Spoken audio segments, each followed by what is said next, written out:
Muy bien, Romanos 15. Vamos a ver los versículos del 1 al 13 y lo hemos titulado Practicando la unidad. Mirad, en el capítulo anterior vimos como Pablo hablaba sobre ¿qué? Sobre el creyente débil en la fe, aquella persona que no estaba fuerte, no estaba en la libertad que Cristo le daba. Y esto era en contraste con aquel creyente que era más fuerte. Esta fortaleza que tenía un creyente sobre otro era sobre cosas que no eran fundamentales en la fe cristiana, era sobre opiniones. Opiniones que en la Biblia no se encuentran claramente especificadas y que debíamos de respetarnos unos a otros. Ahora Pablo, en este capítulo 15, en los primeros versículos, nos va a hablar de lo mismo, pero lo va a centrar en los fuertes, en la responsabilidad que tienen los fuertes. De hecho, la conclusión del capítulo 14 la vamos a ver hoy en este capítulo 15, en estos primeros versículos que hoy vamos a ver. Es el colofón de la exhortación de Pablo de cómo debemos de comportarnos en nuestras relaciones con los demás hermanos en la iglesia. Hablábamos el domingo pasado de unidad, de ir unánimes en el mismo barco, y veíamos que este era un barco de guerra, con una misión. No era un barco de placer, no era un yate de vacaciones, no era para estar tumbados al sol. Dios tiene un plan para nosotros aquí en la tierra, y una vez convertidos a Cristo, una vez que hemos reconocido quiénes somos y quién es Él, o sea que hemos reconocido nuestra condición, lo que Él quiere es que demostremos por fuera lo que se supone que ya somos por dentro. ¿Y esto qué es? Uno con Él. Por lo tanto, un solo cuerpo cuya cabeza es Cristo. Por eso Él nos pide unidad. Por eso Él, en Juan 17:11, le oró al Padre y le dice, y ya no estoy en el mundo, mas estos están en el mundo y yo voy a ti. Padre Santo, a los que me has dado, guárdalos en tu nombre, para que sean uno, así como nosotros. Evidentemente esto no a cualquier precio. No estábamos hablando, recordáis, no estábamos hablando de cuestiones fundamentales, no estábamos hablando de poner en cuestión las verdades bíblicas que afectan a la salvación, estábamos hablando de opiniones. Aparte del pecado que es evidente en la iglesia, ese pecado que es escandaloso y que algunas veces conocemos por los medios de comunicación y que afecta a la iglesia, aparte de esto, nada destruye tanto el crecimiento espiritual y el testimonio de una congregación como la falta de unidad, como que los miembros de la iglesia estén peleados entre ellos, o sea, que la tripulación esté a la gresca. Antes de leer lo que hoy vamos a leer en Romanos 15, has de saber que para que se cumpla esto que Pablo nos dice, necesitamos fe. Sin fe no se podrá llevar a efecto, porque sin fe es imposible agradar a Dios, ni conseguir cosas espirituales. Y de lo que hoy va a hablar Pablo aquí es de cosas espirituales. Mirad, aunque parezca que solo se trata de organizarnos, de reglas, de llevarnos bien unos con otros, en realidad es de cosas espirituales. No se trata de órdenes, ni de ordenanzas, ni de reglas. Es una cuestión espiritual. Y sin fe no lo vamos a conseguir porque iremos en nuestras fuerzas. Como decíamos, no es por reglas.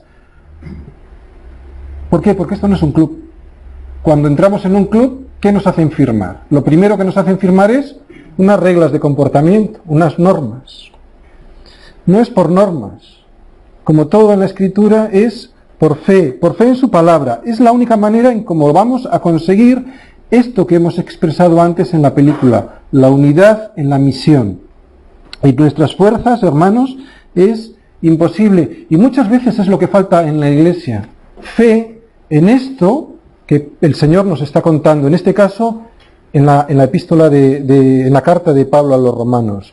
Y muchas veces las iglesias lo consiguen a base de esto otro que hablábamos, de reglas, de imposiciones, de normas.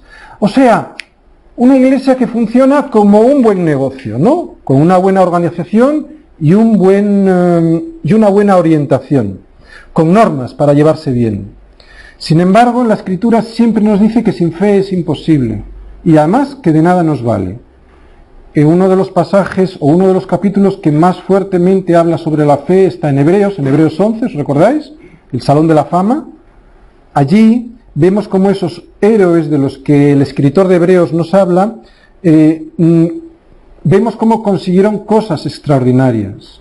Pero nos dice ese escritor que fue por fe, todas por fe. Todas esas cosas fueron extraordinarias. Ahora vamos a ir a Hebreos 11, ir buscando.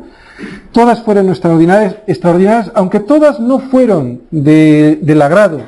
Como no van a ser todas de nuestro agrado, todas las cosas que vienen del Señor. Pero fue por fe, no fue por organización humana, porque Dios se agrada de los que le buscan creyendo que le hay. ¿Crees que le hay?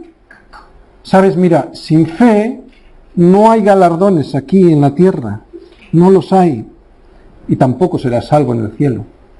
Vamos a leer Hebreos 11, del 33 al 40.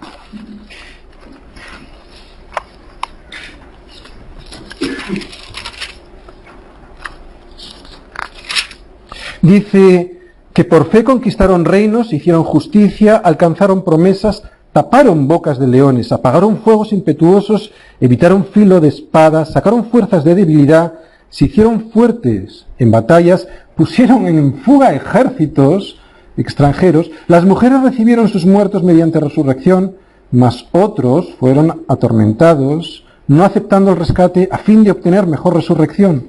Otros experimentaron vituperios y azotes, y a más de esto prisiones y cárceles. Fueron apedreados, aserrados, puestos a prueba, muertos a filo de espada, anduvieron de acá para allá, cubiertos de pieles de ovejas y de cabras, pobres, angustiados y maltratados, de los cuales el mundo no era digno, errando por los desiertos, por los montes, por las cuevas y por las cavernas de la tierra. Y todos estos, aunque alcanzaron buen testimonio mediante la fe, no recibieron lo prometido, proveyendo Dios alguna cosa mejor para nosotros, para que no fuesen ellos perfeccionados aparte de nosotros. Por fe, dice, conquistaron reinos. Sin fe no tendremos ni siquiera nuestra propia salvación.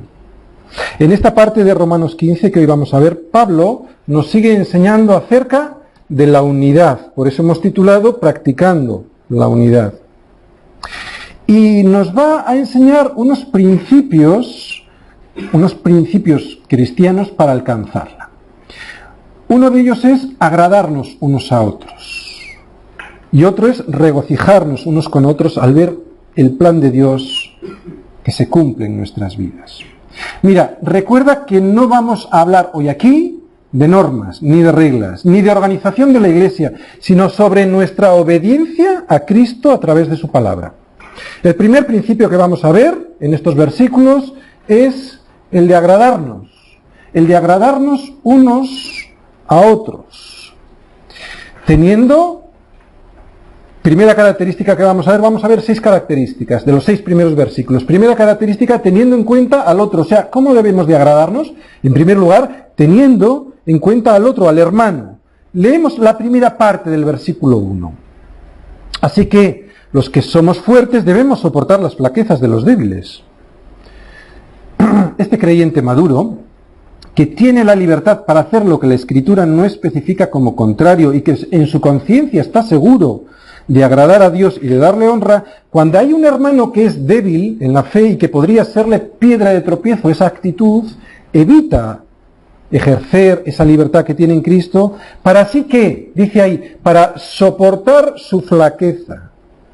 Pablo nos dice que son los fuertes los que tienen que soportar las flaquezas de los débiles. Es la responsabilidad de los fuertes. Esto no quiere decir, mira, si tú eres fuerte, esto no quiere decir que siempre tengas que andar en estas circunstancias, en esta situación. No siempre tienes que andar viviendo y conduciéndote de esta manera, sino que con actitud sabia delante de tu hermano que es más débil, no contiendas sobre opiniones. Pero vamos a profundizar un poquito más en este versículo. Ya veréis cómo le vamos a sacar mucho particulo. En esta primera parte del versículo 1, hay dos palabras claves que yo veo ahí. Una es debemos y otra es soportar. Para empezar, Pablo se incluye entre los fuertes. ¿Os dais cuenta? Debemos. Pablo ya se incluye entre los fuertes. Debemos. Da una idea esta palabra de obligación moral. Pero Pablo siempre nos exhorta desde el amor y nunca desde la obligación de hacer algo como una imposición religiosa. Por lo tanto, yo os preguntaría, ¿debemos? Claro que debemos, pero no como presupuesto para ser mejores cristianos, sino como consecuencia de ser mejores cristianos. ¿Entiendes la diferencia? Parece que no, pero es abismal. Os lo vuelvo a repetir, debemos, pero no como presupuesto para ser mejores cristianos, sino como consecuencia de ser mejores cristianos. Por eso no es una obligación religiosa, sino simplemente es la consecuencia de la actitud de nuestra vida, porque tenemos a Cristo viviendo en nuestro corazón. Debemos. ¿Hemos entendido mejor esta palabra? Soportar. Esto no significa, como pudiera parecer en un principio, tener tolerancia, soportar a regañadientes una situación que será temporal, porque en cuanto llegue yo a mi casa y ya no vea al hermano en la iglesia, pues ya no tengo que soportarle, ¿no? Hasta el domingo siguiente, que le tendré que volver a soportar. No significa ese soportar. Soportar en griego es bastazo, que significa llevar, levantar una carga. Por lo tanto, significaría llevar las cargas los unos de los otros. O sea, levantar a mi hermano. No soportar, como hemos entendido en un principio, como pudiera entenderse en el español, sino levantar a mi hermano incluso por encima mío. ¡Wow! ¿Cómo cambia este versículo ahora, no? Nada que ver con tolerar. Se trata de levantar al débil. La diferencia es abismal. De hecho, es todo lo contrario de lo que en principio pudiera parecer este versículo. Oye, ¿te das cuenta? ¿Entiendes ahora cómo unos pocos discípulos pudieron cambiar el mundo? ¿Entiendes ahora por qué bastantes millones de cristianos no somos capaces ni siquiera de influir en nuestra sociedad, cuanto menos cambiar el mundo? Te voy a dar un versículo en el que viene esta palabra, bastazo en griego. Está en Mateo 8:17, para que veas qué quiere decir realmente esto de soportar. Mateo 8:17 dice, para que se cumpliese lo dicho por el profeta Isaías cuando dijo, Él mismo tomó nuestras enfermedades y bastazo y llevó nuestras dolencias. Característica 2, olvidándote de ti, o sea, diciendo no al egoísmo. Esta es la segunda parte del versículo 1 y el versículo 2, lo vamos a leer. Y no agradarnos a nosotros mismos, cada uno de nosotros agrade a su prójimo en lo que es bueno para edificación. ¿De qué está hablando? Está hablando de ausencia de egoísmo en nuestras vidas. O sea, que aun teniendo la libertad para hacer las cosas que nos agradan y que no son en sí pecaminosas, Pablo nos dice, pues no lo hagas si eso no beneficia a tu hermano. Por lo tanto, no lo hagamos de manera egoísta solo para agradarnos a nosotros mismos, sino hay que agradarle al hermano, en definitiva hay que agradar a la iglesia entera. Cada uno de nosotros. Aquí también Pablo se incluye. O sea, que si esto es para nada más y nada menos que un apóstol como Pablo, ¿cuánto más va a ser para ti y para mí? ¿De acuerdo? Dice, nosotros agradar a su prójimo que es bueno para edificación. Esto implica una idea de unanimidad, o sea, ir unánimes, todos juntos, con un mismo sentir, como creo que estamos consiguiendo en nuestra iglesia. Hay que seguir recordando aquí, como en el capítulo anterior, que Pablo está hablando a cristianos y está hablando de cristianos y sobre opiniones, no sobre cuestiones fundamentales de la fe cristiana. Por lo tanto, no está hablando de comprometer la Escritura para que no nos persigan en la sociedad, no está hablando de comprometer la Escritura para que nos sintamos cómodos en la sociedad, no está hablando de comprometer la Escritura para que nos sintamos aceptados en esta sociedad, porque ¿qué comunión tiene la luz con las tinieblas? No, está hablando de cuestiones que no son fundamentales, de opiniones, ¿no? Pablo está hablando de renunciar a libertades personales con tal de agradar al hermano, de levantarle, de auparle, de hacerle más alto que tú. Característica 3, coincide con el versículo 3, y es transformándote a Cristo. Hazte como Él, no como el mundo. Vamos a leer el versículo 3. Porque ni aun Cristo se agradó a sí mismo. Antes bien, como está escrito, los vituperios de los que te vituperaban cayeron sobre mí. Pablo en este versículo está recitando el Salmo 69:9. Fíjate que en el título que le doy yo a este versículo digo transformándote, no digo conformándote, porque no se trata de cambiarnos exteriormente. Conformar al mundo es ponerte la forma del mundo. Conformarte a Cristo sería conformarte a Él. No, estoy hablando de una transformación, no de adaptarte a una forma por fuera, de ponerte una careta, sino un cambio interior desde el corazón. Cristo, y en toda la Escritura, pero en este versículo nos lo dice, es nuestro ejemplo, nuestro modelo, no el pastor. Olvídate de mí porque te voy a defraudar. Mira, yo, como decía antes Alba, intentaré prepararte lo mejor posible la comida que hoy vas a comer. Lo quiero hacer bien, lo quiero hacer con un buen producto, con la Escritura, no con mis ideas ni con mis opiniones. También intentaré hacer una buena cocción, o sea, intentaré hacer una buena exégesis e interpretación de pasajes oscuros y difíciles que te pudieran ser, difíciles de entender. También haré o intentaré presentarlo de la manera más agradable. ¿Para qué? Para que la Escritura te sea más fácilmente entendible, para que el lenguaje que usemos sea más actual y por lo tanto te sea más fácil de digerir. Pero atención, seguiré siendo alguien que utiliza la Escritura como siempre se ha utilizado, de manera confrontadora. No voy a aguar las Escrituras para que los demás me acepten, jamás. También intentaré conducirme bien en mi vida, pero no tanto para que me admiréis, sino porque quiero ser santo, apartado para mi Señor. Y aunque no siempre lo consigo y sois testigos de ello, quiero hacerlo así. Pero aún así yo no soy el ejemplo, ni nadie en la Iglesia. Es Cristo, solamente Cristo es nuestro ejemplo. Este versículo dice, ni aun Él, siendo Dios, se agradó a sí mismo. O dice algo parecido, como también nos lo dice un versículo en Filipenses 2:6. Apuntarlo. Filipenses 2:6.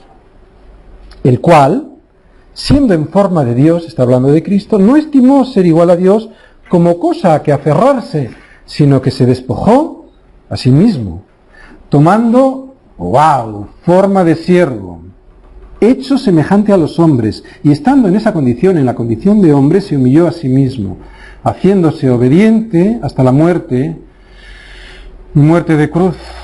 Por eso es nuestro ejemplo. Sabéis, yo suelo daros pruebas, suelo poneros exámenes chiquititos, pero suelo hacerlo, para que sepamos si somos verdaderos creyentes o nos estamos engañando, para examinarnos a nosotros mismos, como nos dice muchas veces Pablo. Me gusta porque creo que es de personas inteligentes examinarnos continuamente a nosotros mismos para saber si estamos o no en el camino correcto. Pues ahí va otra. Una pregunta que no me vas a contestar, pero tampoco es una pregunta retórica, te la contestarás tú en tu interior. ¿Agradas a tu hermano antes que a ti mismo?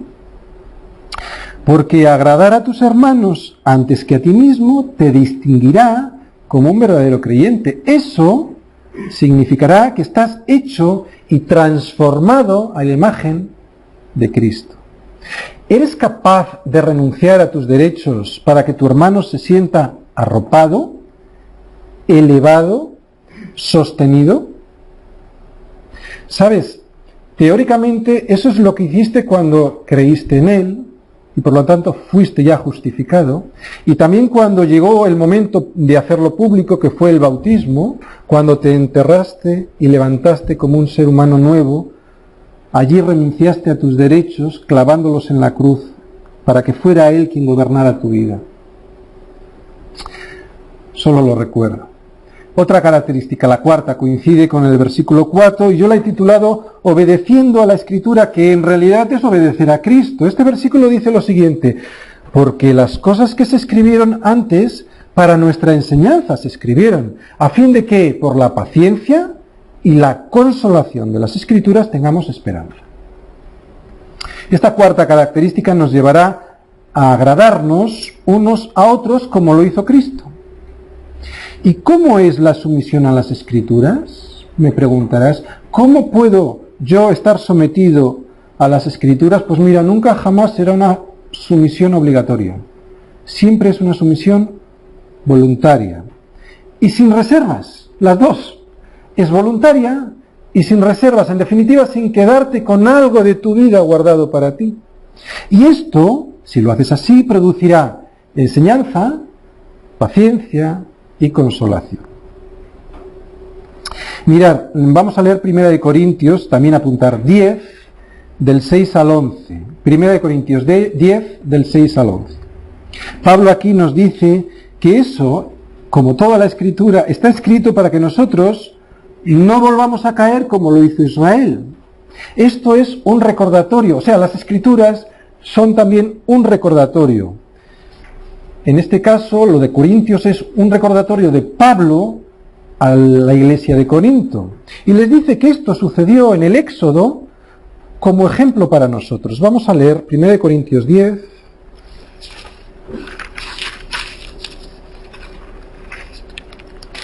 Versículos del 6 al 11.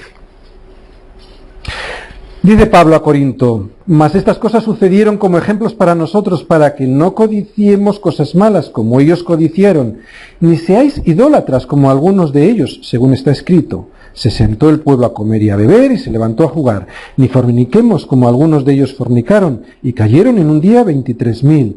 Ni tentemos al Señor como también algunos de ellos le tentaron y perecieron por las serpientes. Ni murmuréis como algunos de ellos murmuraron y perecieron por el destructor.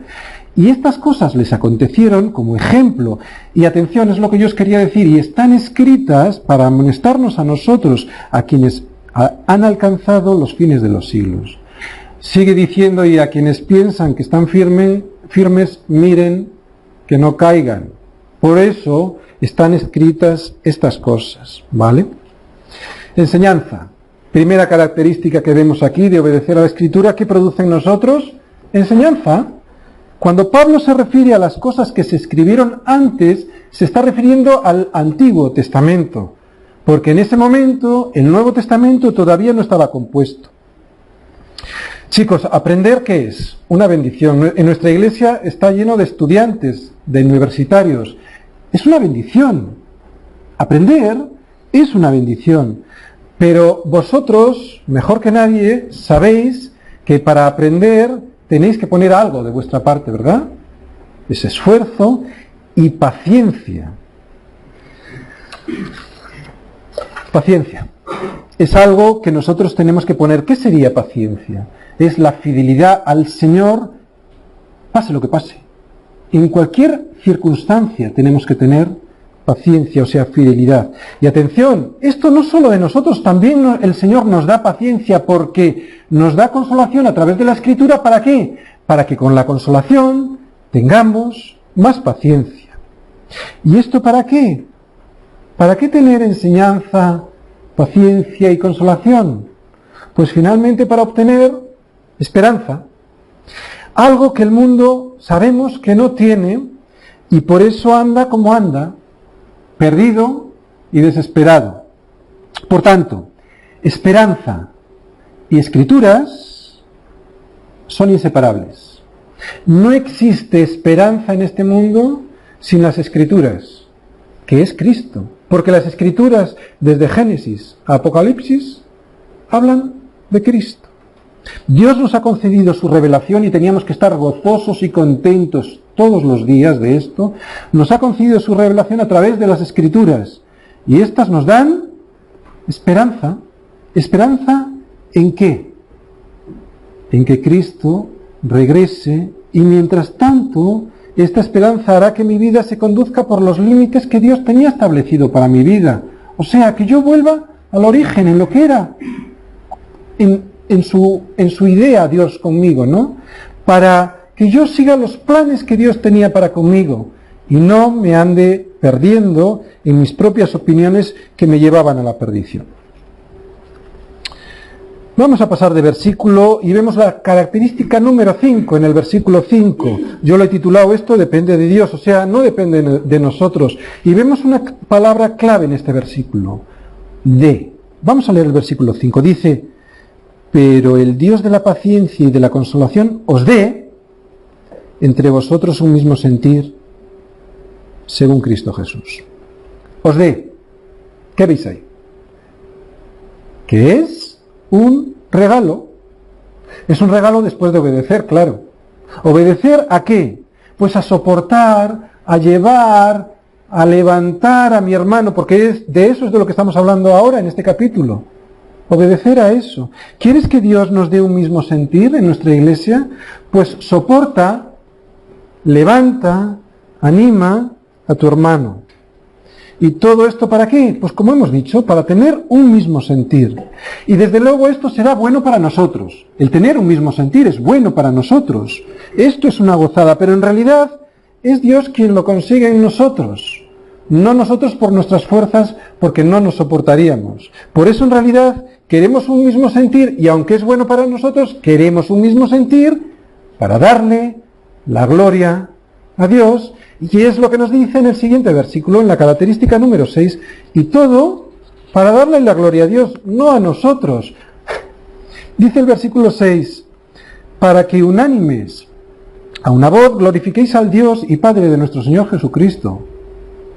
Mirad, recordad que estaba Pablo hablando a la iglesia en Roma. Estaba hablando a los romanos, pero eran judíos y gentiles. Por eso hace tanta insistencia Pablo, por eso insiste tanto en la unanimidad. Acabamos de decir que esto, la unanimidad, el ser unánimes en nosotros, en nuestra comunidad, es bueno para nosotros como creyentes. Pero aún así no es lo esencial. Lo esencial de agradar a otros hermanos es darle la gloria a Dios. Por lo tanto, esto lo tenemos que hacer a un nivel personal y como comunidad, a un nivel eclesial. Somos bien diferentes unos de otros. Es verdad, pero unánimes no quiere decir que pensemos lo mismo, ¿no? O sea, unánimes significa que aunque pensemos cosas diferentes y seamos diferentes, vamos en un mismo camino. Cada uno somos una nota musical. Y las notas musicales suenan independientemente cada una de formas diferentes. Pero al estar en Cristo debemos sonar como un acorde. Y un acorde son notas diferentes que forman un sonido muy agradable. ¿Entendéis? Yo voy a invitar a Brian a que toque una nota y luego un acorde. Ponte aquí, Brian. Tócame una nota. Tócame otra nota. Cada uno somos notas diferentes. Ahora tócame un acorde. ¿Hay diferencia? Quiero que toques repetidamente una nota. Más, que se oiga más alto. ¿Y otra nota repetidamente? ¿Más alto? Toca un acorde o varios acordes. Vale, gracias.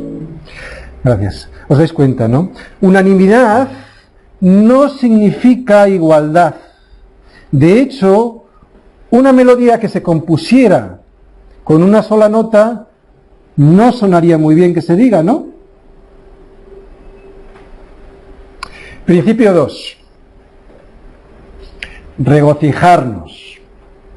O sea, es una gozada ver cuando somos unánimes todos y con un mismo sentir a pesar de nuestras diferencias.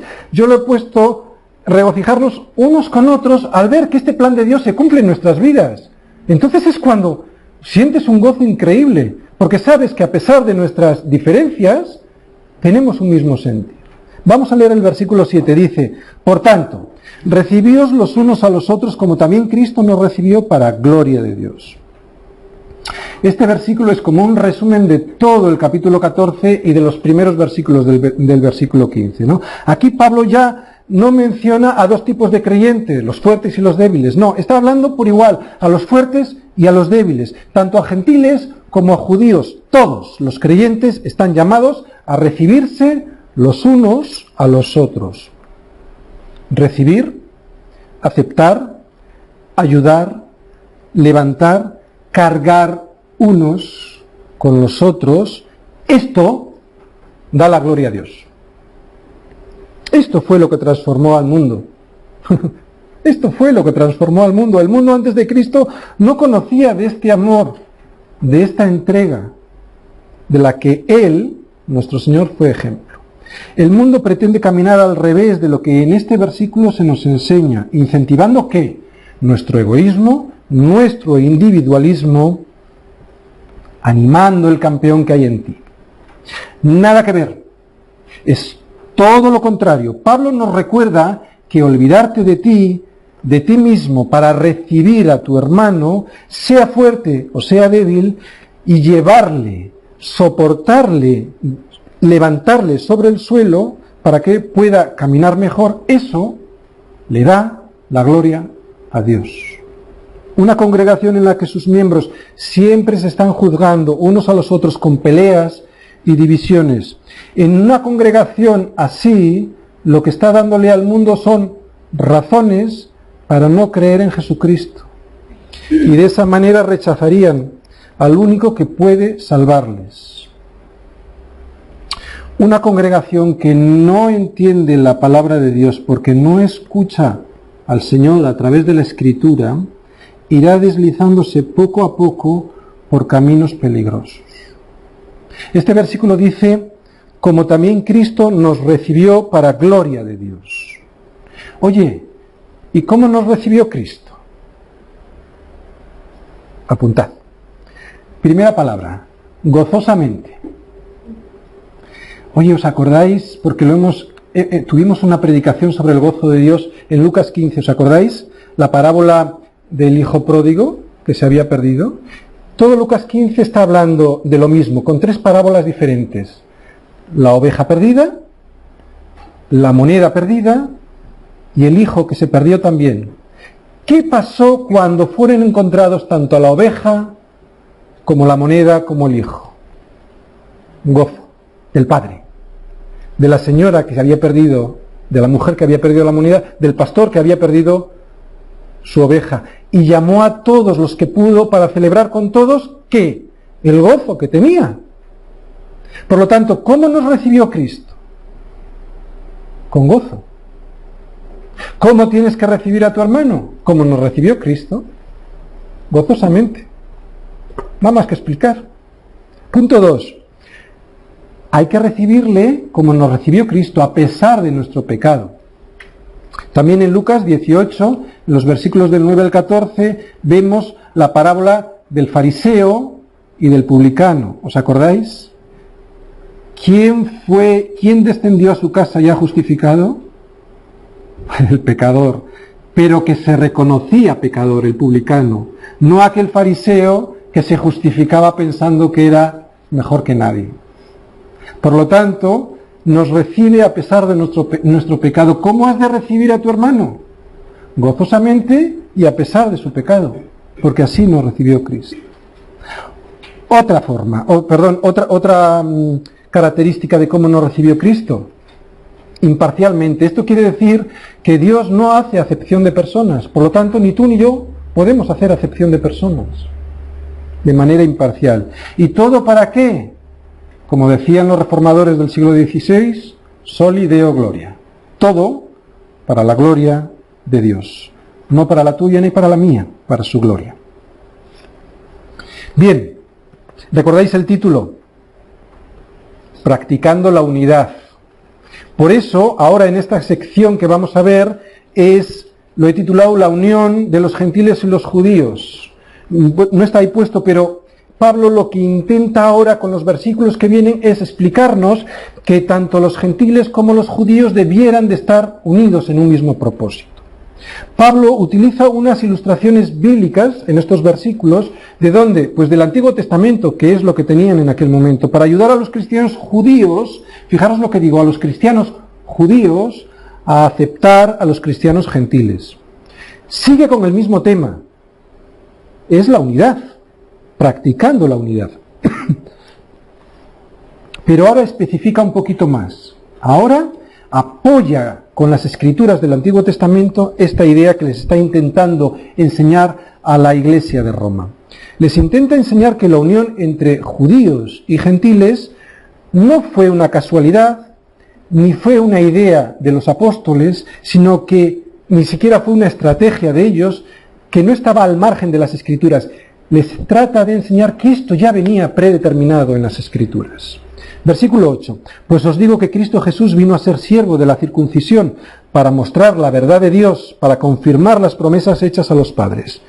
Dios no se olvidó de sus promesas.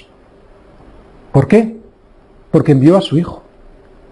Cristo estaba en el Antiguo Testamento anunciado, prometido, y vino. ¿Y cómo vino? Como siervo. Y vino primeramente a Israel. Por lo tanto, no olvidó sus promesas, vino primeramente a Israel. Versículo 9. Y para que los gentiles glorifiquen a Dios por su misericordia, como está escrito. O sea, Dios no solo hizo las promesas a los padres, está hablando de los patriarcas, Abraham, Isaac, Jacob, sino que ya en el Antiguo Testamento había profetizado que los gentiles iban a venir a Dios. Y la segunda parte de este versículo 9 lo dice, por tanto yo te confesaré entre los gentiles y cantaré a tu nombre. Está recitando el Salmo 18:49. Cristo también confesó a los gentiles, fue primero a los judíos, pero también confesó delante de la mujer samaritana, ¿os acordáis? Y delante de la mujer siriofenicia. Versículo 10, y otra vez dice, alegraos gentiles con su pueblo. Está nombrando Deuteronomio 32:43, y aquí expresa la unión que ya estaba profetizada en el Antiguo Testamento sobre la unión entre gentiles y judíos. Versículo 11. Y otra vez, alabad al Señor todos los gentiles y magnificadle todos los pueblos. Esto era el Salmo 117:1. Aquí vemos que los gentiles alabando y dándole la gloria a Dios. Versículo 12. Y otra vez dice Isaías, estará la raíz de Isaí y el que se levantará a regir a los gentiles esperarán en él. Los judíos no aceptaban muchas veces a los gentiles, así que Pablo utiliza las escrituras del Antiguo Testamento para explicarles el plan de Dios. ¿Qué les estaba diciendo Pablo a los cristianos romanos? ¿Recordáis? Estamos en la iglesia de Roma. ¿Pensáis que la iglesia de Roma era una iglesia como las de hoy? Perdonad. No. Era una iglesia como en casas. Lo vemos en Romanos, lo veremos en el capítulo 16, que es un capítulo que aparentemente no tiene mucho que sacarle, pero ya veréis cuánto provecho le vamos a sacar al último capítulo de Romanos. Lo vemos en Hechos también. Pablo les estaba diciendo a los cristianos romanos lo siguiente. A los cristianos romanos, tanto judíos como gentiles, lo siguiente. Punto número 1. Cristianos judíos, no debéis de sentir recelo de los cristianos gentiles, porque es voluntad de Dios que vengan a Él, y esto para su gloria. Y os lo estoy demostrando con las Escrituras. Y a los cristianos gentiles les está diciendo, cristianos gentiles, tampoco tenéis que sentir recelo de los judíos, porque a través de ellos nos ha venido la salvación. Último versículo que vamos a ver hoy, el 13. Y el Dios de esperanza os llene de todo gozo y paz en el creer, para que abundéis en esperanza por el poder del Espíritu Santo. esta es una oración de Pablo. ¿Y qué veis ahí? Nos explica que gozo y paz. ¿Y cómo viene este gozo y esta paz? Por el creer, no al revés. Es un creer continuo. Por lo tanto, no es por nuestro poder, ni en mi propia habilidad, sino por el poder del Espíritu Santo. Y por un poder que viene de creer continuamente, todos los días. Si yo creí en el pasado, pero ya no ejerzo esa fe, el poder de Dios ya no opera en mi vida. Ya no tengo el poder del Espíritu Santo. Dios no va a usar mi naturaleza pecaminosa jamás. Solo puede usar un corazón renovado y lleno del Espíritu Santo. Y eso diariamente. Si nos dejamos usar por el Espíritu Santo, ¿sabes lo que ocurrirá en esta congregación? Cosas que ni te imaginas. Si fuéramos unánimes y de un mismo sentir de verdad, esta comunidad sería imparable. No existiría problema al que no le pudiéramos dar solución, porque nos tendríamos los unos a los otros y a Dios con nosotros gozándose. Recuerda Lucas 15. Gozándose en un pueblo que ya es suyo y que también además le da la gloria por el solo hecho de sostenerse, de levantarse los unos a los otros. ¡Wow! Como veis, no estamos en un club social, esto es otra cosa. Vamos a orar.